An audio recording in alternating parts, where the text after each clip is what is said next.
Impetus, episode 119. This episode kicks off with a promo package of the Killers of the Revolution. The last 2 weeks have ended with KOTR on top. With Greg Williams' ambush 2 weeks ago and suffering a defeat in last week's main event with Daria, KOTR's momentum continues to soar. With Jade looking to show her contendership status and Gary competing in the 5-man Turmoil match, the Rebel must defend his title tonight against the Revolution killer, Steven Dreadful. Will tonight mark the first signs of the killing of the Revolution? Impetus welcomes its audience and promotes tonight's proceedings. Tonight, the number one contendership 5-man Turmoil match takes place. In order of entrance, it's Blake taking on Chris Vortex. Then the winner takes on Wazzy D. The winner of that takes on Gary Federline. And the winner of that takes on the final participant of Dylan Dark. Warren Jaxon has a lot to focus on, as not only must he prepare for a future challenger, but a triple threat match which takes place tonight.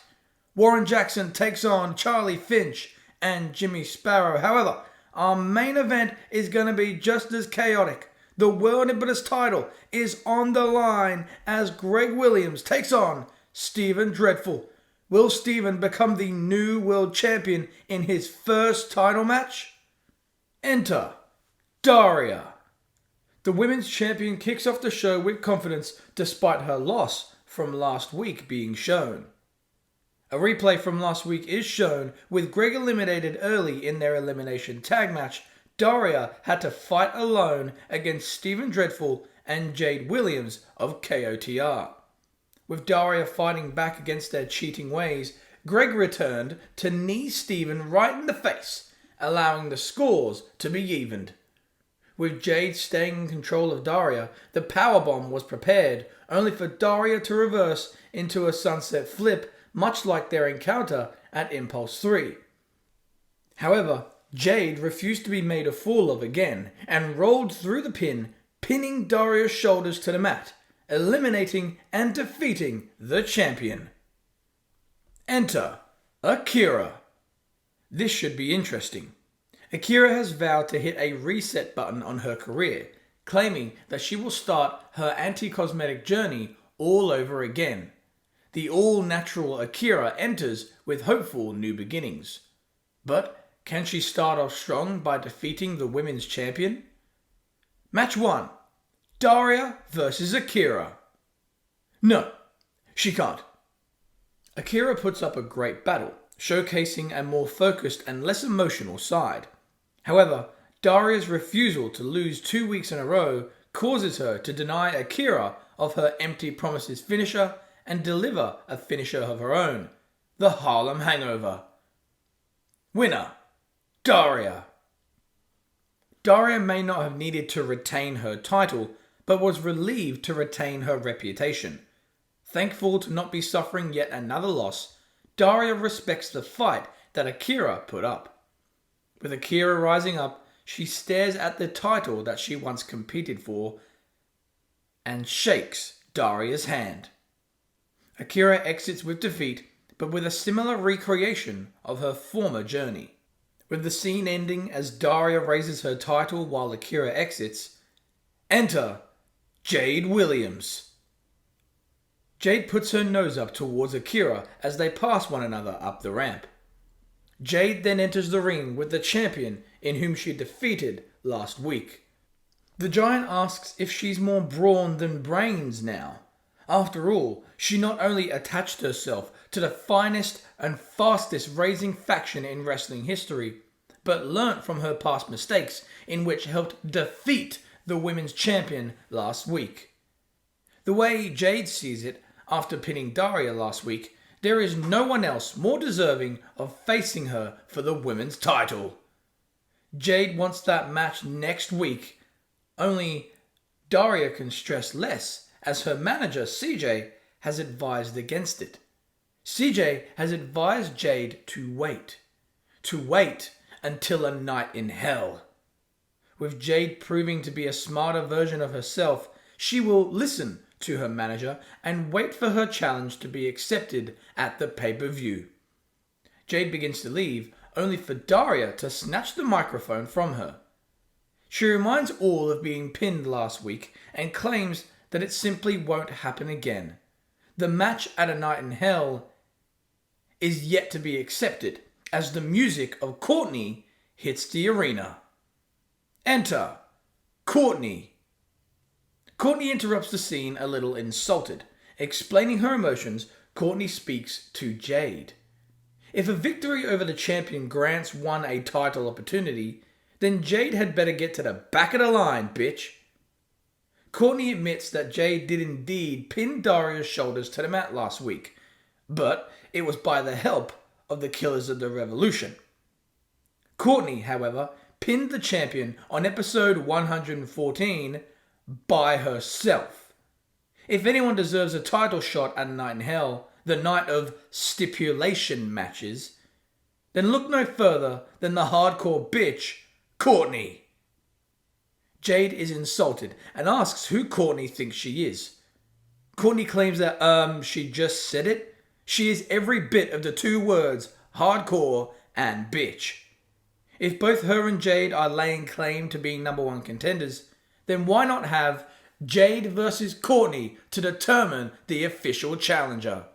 Cortni promised a hardcore match tonight and is more than happy to deliver on that promise as she challenges Jade to a hardcore match. Jade stresses out and reminds all of her high intelligence, claiming that she will gladly rip Cortni's head off, but must discuss this decision with her manager before it becomes official. Jade hopes to leave with her head held high, only to have Cortni and Daria insult the giant, mocking her inability to make decisions for herself. With Jade rattled by their words, she asks for the hardcore match right here, right now. Cortni thought she'd never ask and is ready for the fight. When we come back from the break, Jade and Cortni, no disqualification. After the commercial break, we return to Impetus with the hardcore match already started. Match 2, Jade Williams versus Cortni. Returning from commercial, the commentary team are not only joined by Daria, who seeks out her future opponent, but they explain that during the commercial, the president Vipernip was more than happy to make this match official. The match has started off quick, with Cortni continuing her attempts to stun Jade with her strikes, only to be knocked down by the giant. With the match getting increasingly extreme, Cortni is able to use her knowledge of weapons to her advantage, gaining offense. Cortni grabs a trash can and places it in the corner. With the match continuing, Daria is asked about her confidence after being pinned last week by Jade, and further asked of the threat that Cortni can bring to a no disqualification match. Cortni attempts a high-flying move from the same corner, only to be met on the turnbuckle by Jade. Jade hopes to superplex Cortni, only for the hardcore bitch to slip out underneath the giant and pull Jade backwards into the Tree of Woe on the buckle. Slowly placing her upside down inside the trash can, Jade is trapped upside down. Cortni grabs a kendo stick and smacks the trash can repeatedly, eventually following up with a running dropkick. With Jade down, she stays resilient, kicking out and continuing the match until she gains control, despite being fatigued.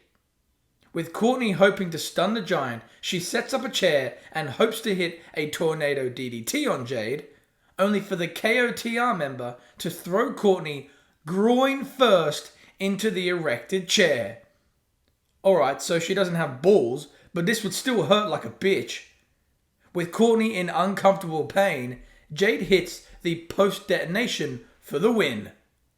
Winner, Jade Williams. Jade stares down her future opponent. Daria stares down her future challenger. A Night in Hell will host these two women, but in what stipulation? The women of Impetus continue to evolve as we head into a backstage locker room segment with Angel. Angel walks into her locker room only to wonder what Kelly Sales and Jackie Sky are doing near her stuff. She asks what the hell they're doing, only for the smiling girls to ask if she knows who it is. Knows who it is? Angel has no idea what they're talking about. Kelly and Jackie then spread out to show beautiful flowers and expensive chocolates on her bench. The girls tell her to read the card that was attached. Angel snatches it away, slams it down, and yells at the two for going through her stuff, telling them to get out. Kelly and Jackie exit with little care, leaving Angel to look pissed, but slowly twirl her hair and be immersed by the card. She giggles like a little girl and reads it. To the most beautiful girl I know, love, your secret admirer. Angel blushes and twirls her hair with excitement. Back to the action. Enter Chris Vortex. The vegan enters with a distinct disadvantage. With the announcer explaining the concept of the Turmoil match, the commentators further explain the order of the preceding entrants, reminding all of their Beat the Clock challenges from last 2 weeks. Enter Blake. Defeating his partner Corey 2 weeks ago, Blake showed a huge increase in his intensity. Can he continue his impact tonight? Match 3, the 5-man Turmoil match. Blake versus Chris Vortex. Blake uses his newly found focus to gain victory over the vegan. Winner, Blake. Enter the third participant, Wazzy D. Wazzy D versus Blake. Wazzy fights through Blake's continuing intensity and is able to hit the coast to coast. Winner, Wazzy D. Enter Gary Federline. Gary takes a while to enter the ring, taking his time to savor the moment as he truly believes that this is the start of his coast-to-coast title reign. With Gary talking crap on the outside, Wazzy has little patience and dives on the Revolution Killer. Chucked in the ring, Gary is forced to start the contest. Wazzy D versus Gary Federline.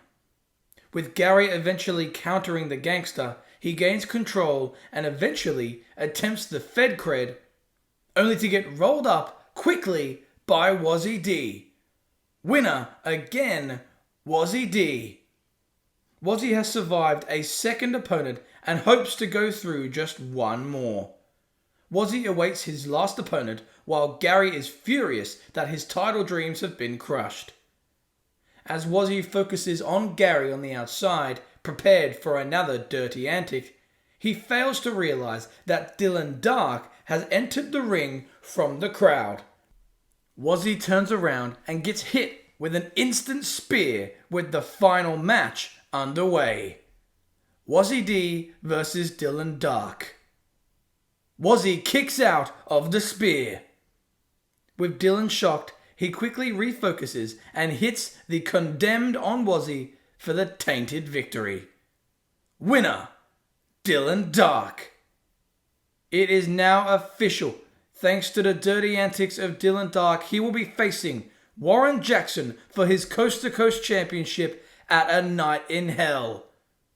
Also, the Women's Championship is set to be defended as Daria takes on Jade Williams. As if these matches couldn't be exciting enough, the stipulations to these matches have yet to be announced. We then return to another backstage segment featuring Angel, this time with Bobby Manuel in the backstage hallway. Bobby is seen in the hallway only to get a cute tap on the shoulder by Angel. Turning him around, he sees the cute princess blushing as she holds the same flowers she received from earlier tonight. Angel thanks him, only for Bobby to be a little confused, asking what for. Angel hits him lightly with the flowers, playing, saying that he doesn't need to be coy. She appreciates his kind gesture and lets him know that acts like this are really thoughtful.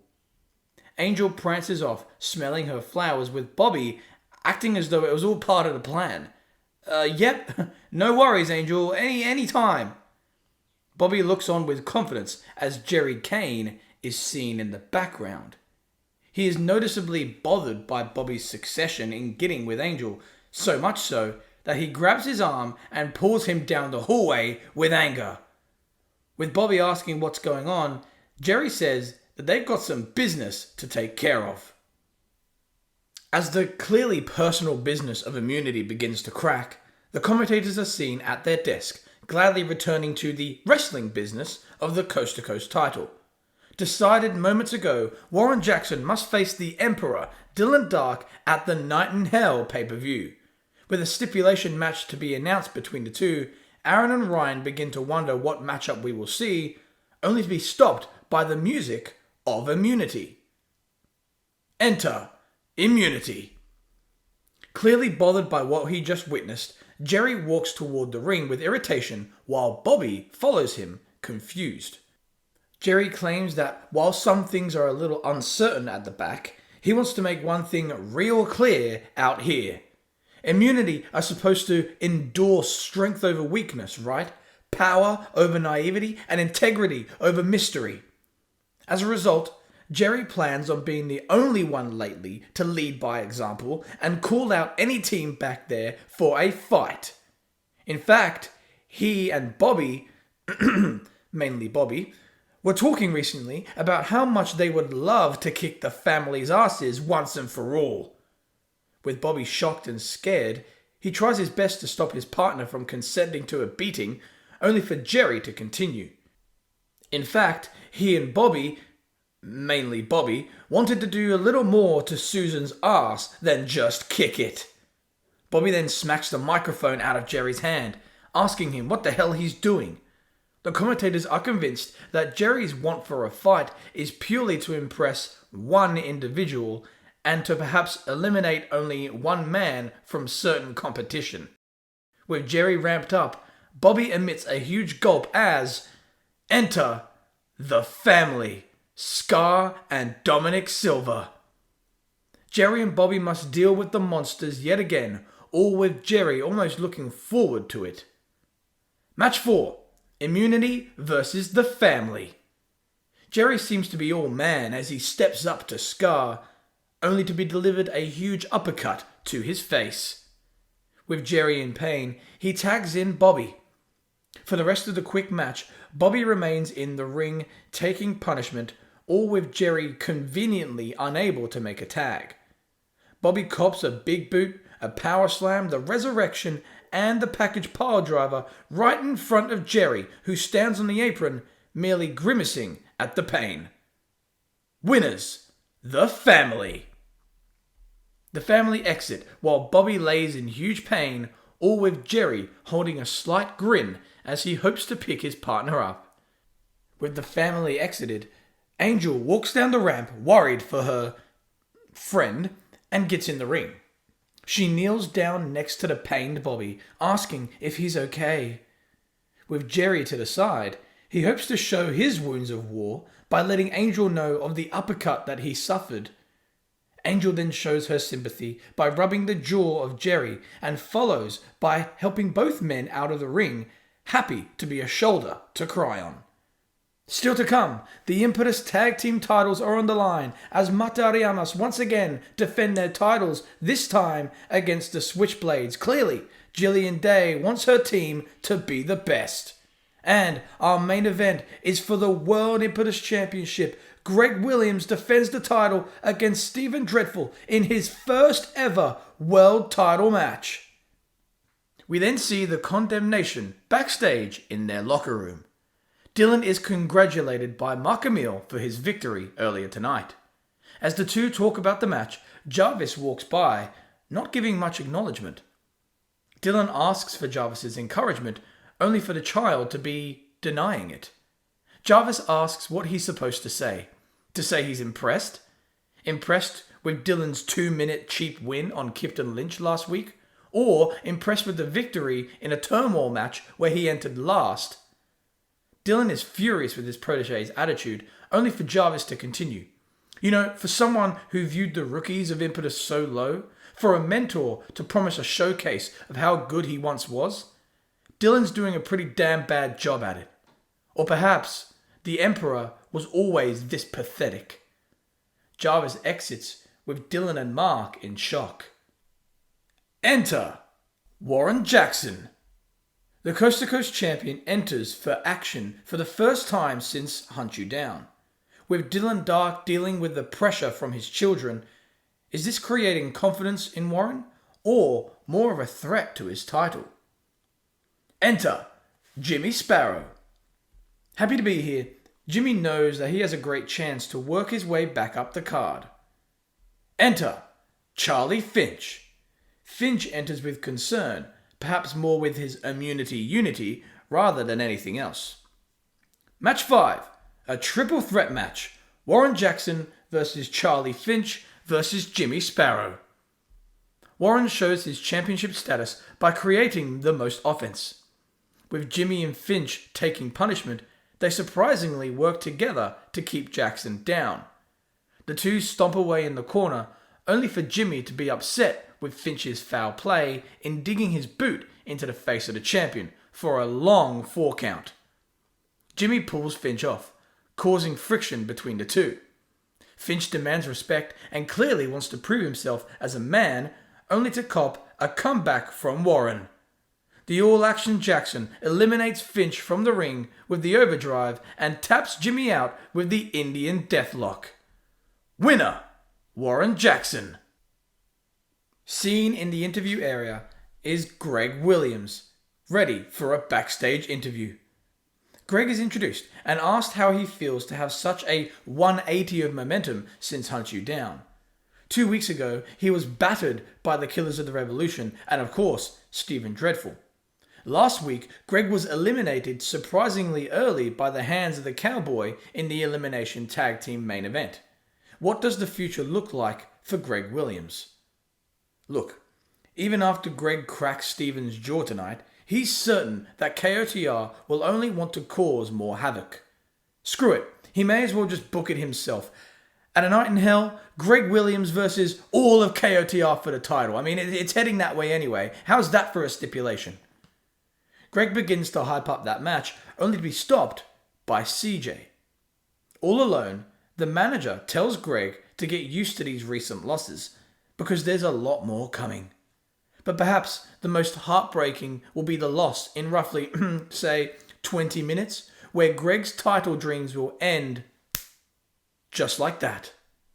Despite how confident KOTR have been since Hunt You Down, Greg has a pissed off redneck ready to obliterate the world champion and is ready to do what he should have done before the lame revolution of Impetus began: become world champion.